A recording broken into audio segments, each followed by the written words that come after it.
৪৭তম BCS লিখিত পরীক্ষা পেছানোর দাবিতে শাহবাগে পুলিশের সঙ্গে পরীক্ষার্থীদের ব্যাপক সংঘর্ষের পর মুখোমুখি অবস্থানে উভয় পক্ষ। এই মুহূর্তে সেখানে উত্তেজনা বিরাজ করছে। বিস্তারিত জানাতে যুক্ত আছেন সহকর্মী ফরহাদ বিন নূর। ফরহাদ, জানাবেন এই মুহূর্তে পরিস্থিতি কেমন দেখছেন, আর শিক্ষার্থীরা দাবি আদায়ে কি বলছেন? শাহবাগে যান চলাচলের কি অবস্থা?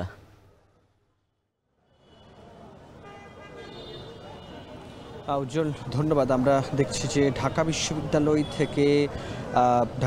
টিএসসি থেকে শাহবাগের যে রাস্তাটি, সেখানকার পশ্চিম পাশের রাস্তাটি কিন্তু এই মুহূর্তে যান চলাচল বন্ধ রয়েছে। এছাড়া শাহবাগের অন্যান্য জায়গায় কিন্তু যান চলাচল স্বাভাবিক রয়েছে। কিন্তু যে বিষয়টি আপনি বলছেন যে শিক্ষার্থীরা কিন্তু যারা পরীক্ষার্থী ৪৭তম বিসিএসসি যারা প্রিলিমিনারিতে টিকেছে এবং যারা লিখিত পরীক্ষায় অংশগ্রহণ করবে, তারা বলছেন যে তাদের মাত্র 2 মাসের মধ্যেই লিখিত পরীক্ষার আয়োজন করাটাকে তারা বলছেন যে এর মধ্যে তারা যে প্রয়োজনীয় প্রস্তুতির প্রয়োজন সেটি নেওয়া সম্ভব নয়। তারা বলছেন একটি যৌক্তিক প্রস্তুতির সময় রেখে তারপরে তারা পরীক্ষার তারিখ নির্ধারণ করতে বলছেন।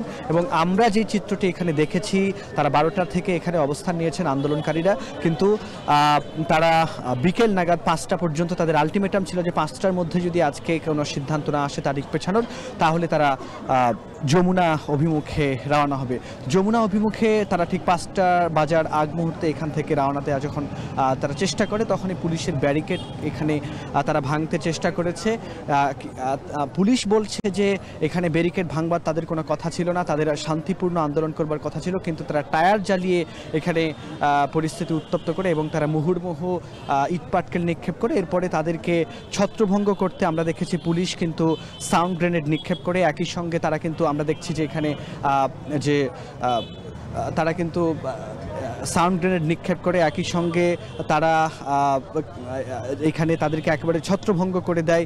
এবং আমরা দেখেছি যে আন্দোলনকারীদের সঙ্গে কিন্তু দফায় দফায় কিন্তু পুলিশের সঙ্গে ধাওয়া পাল্টা দেওয়া হয়েছে। আমরা দেখেছি আইন শৃঙ্খলা রক্ষাকারী বাহিনী পুলিশের বেশ কয়েকজন আহত হয়েছেন, পুলিশের গাড়ি ভাঙচুর করা হয়েছে, একই সঙ্গে যারা আন্দোলনকারী তাদেরও কিন্তু বেশ কয়েকজন আহত হয়েছেন।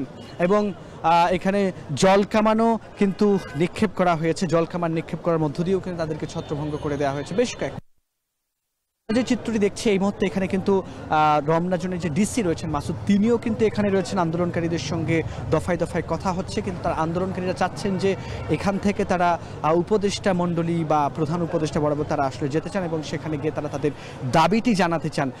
তো এই ছিল আমার কাছে উজ্জ্বল শাহবাগ থেকে সবচেয়ে তথ্য।